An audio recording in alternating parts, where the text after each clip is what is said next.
Welcome to my channel, Wania TV. Please like and subscribe. एक ज़माने की बात है, किसी दूर दराज सल्तनत में एक बेहद रहमदिल बादशाह रहता था। उसका नाम बादशाह अरमान था। वह अपनी मलिका नूरिया से बेहद मोहब्बत करता था, मगर एक दिन किस्मत ने उससे उसकी खुशियाँ छीन ली और मलिका नूरिया इस दुनिया से रुखसत हो गई। मलिका की जुदाई ने बादशाह अरमान को अंदर से तोड़ दिया। वह पूरी सल्तनत का सबसे तन्हा इंसान बन गया। गम ने उसे इस कदर घेर लिया कि उसने खुद को शाही कमरे में कैद कर लिया। बादशाह रात रात भर जागकर आसमान को देखता रहता। उसकी आंखों से आंसू बारिश की तरह बहते रहते।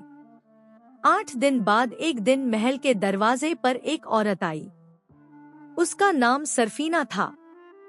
वह बेवा थी और कहती थी कि उसका दर्द भी बादशाह के दर्द जैसा है। उसे बादशाह के पास ले जाया गया। उसने नरमी से कहा, कहानी को आगे देखने से पहले लाइक और सब्सक्राइब जरूर करें। शुक्रिया।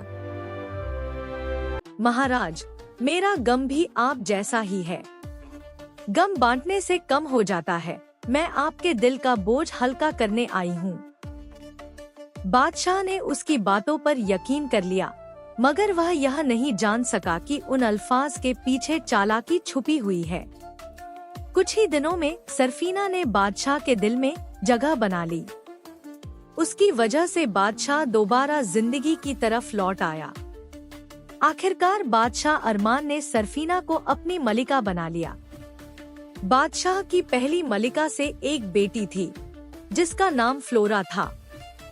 सरफीना भी अपनी बेटी वीरा को साथ लाई थी, जिसे एक ताकतवर जादुई परी मोरिना ने पाला था।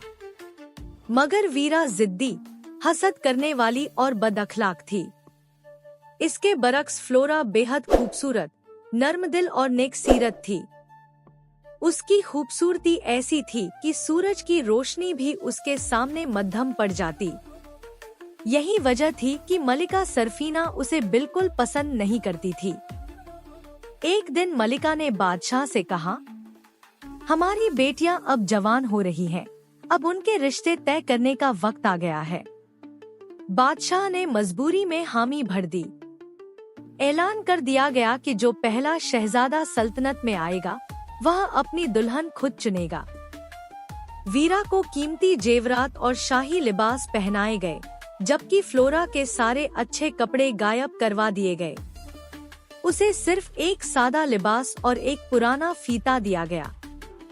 कुछ दिनों बाद शहजादा कामरान एक उड़ती हुई शाही बग्घी में आया, जिसे परों वाले मेंढक खींच रहे थे।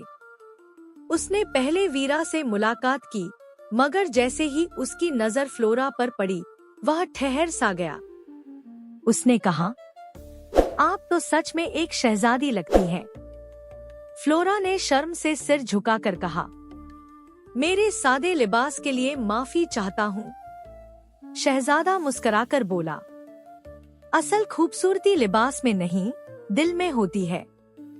यह सुनकर मलिका सरफीना के दिल में हसद की आग भड़क उठी।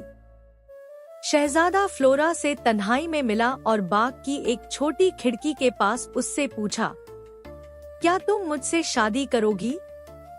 फ्लोरा ने धीमी आवाज में कहा, हाँ मेरे शहजादे।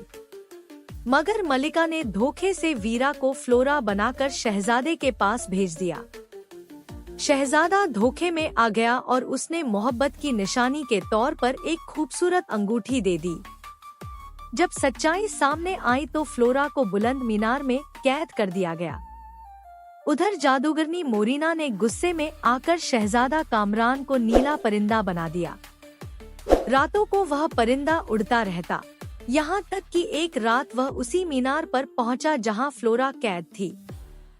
दोनों हर रात बातें करने लगे और एक दूसरे को हौसला देने लगे। आखिरकार शाही जादूगर ने सारी हकीकत जान ली। मोरिना को भी अपनी बेटी की गलती का एहसास हो गया। उसने अपना जादू खत्म कर दिया। शहजादा दोबारा इंसान बन गया। जबकि मलिका, सरफीना और वीरा को उनके झूठ की सजा में परिंदे बना दिया गया। शहजादा फौरन मीनार पहुंचा, फ्लोरा का हाथ थामकर बोला, मैं आ गया हूँ। अब बताओ, हम कहाँ चलें? फ्लोरा मुस्कुराकर बोली, वहाँ जहाँ सिर्फ मोहब्बत, सुकून और खुशियाँ हों। और यूं शहजादा फ्लोरा को अपनी सल्तनत ले गया, जहाँ प्यार और खुशियाँ उनका हमेशा इस्तकबाल करती रहीं।